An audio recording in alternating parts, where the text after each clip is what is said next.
Почитувани, владата на ДУИ и СДСМ продолжува да практикува лицемерие и неправда и самоволие во државата.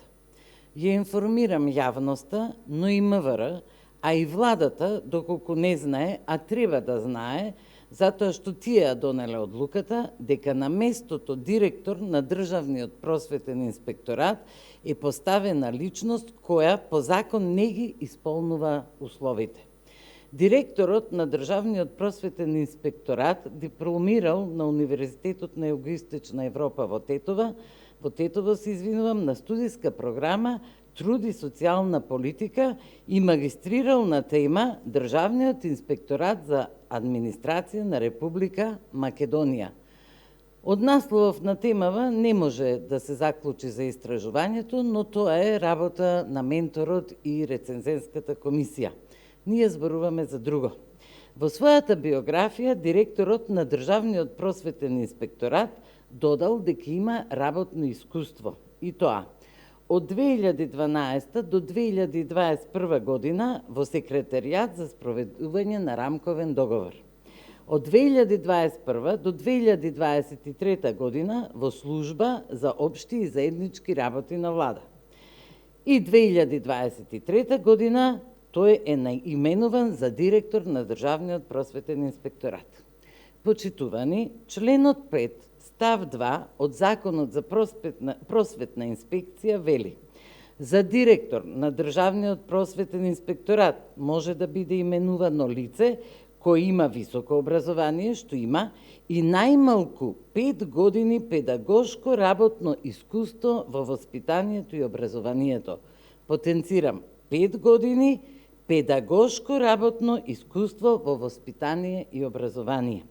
Директорот Халид Ферати нема 5 години педагошко работно искуство во образование и воспитание. Директорот на Државен просветен инспекторат, кој треба да ги надгледува и коригира процесите во образованието, противправно е именуван за директор на важна државна институција. Веројатно баш затоа во моментов создава хаос и води хајка против некои од најдобрите инспектори во инспекторатот.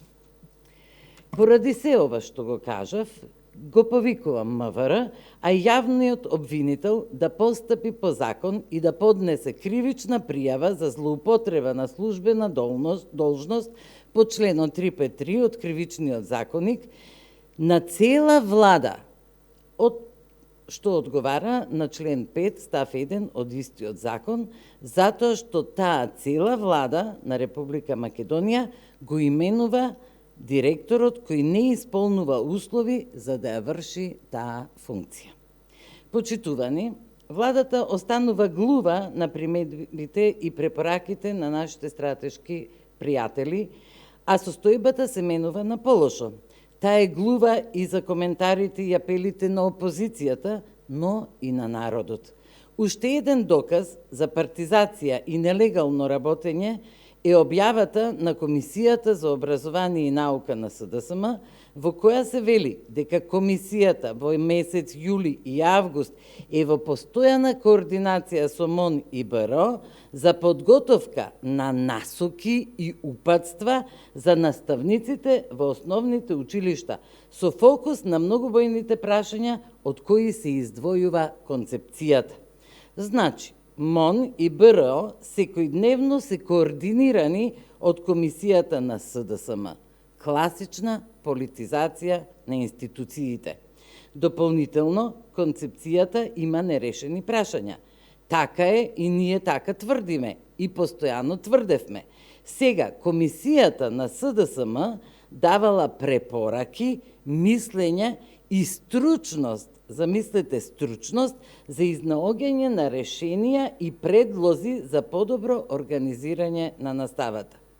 Значи, Министерството за образование и Бирото за развој на образованието не се способни да си ја вршат работата, па комисијата на СДСМ мора да им помага или во прашање е диктатура на двете институции со цел да се сокрие срамот за неуспешната концепција која ја донесе нивната министерка Мила Царовска.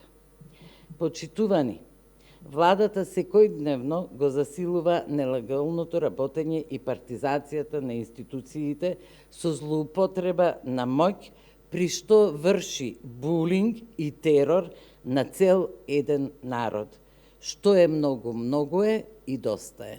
Ви благодарам.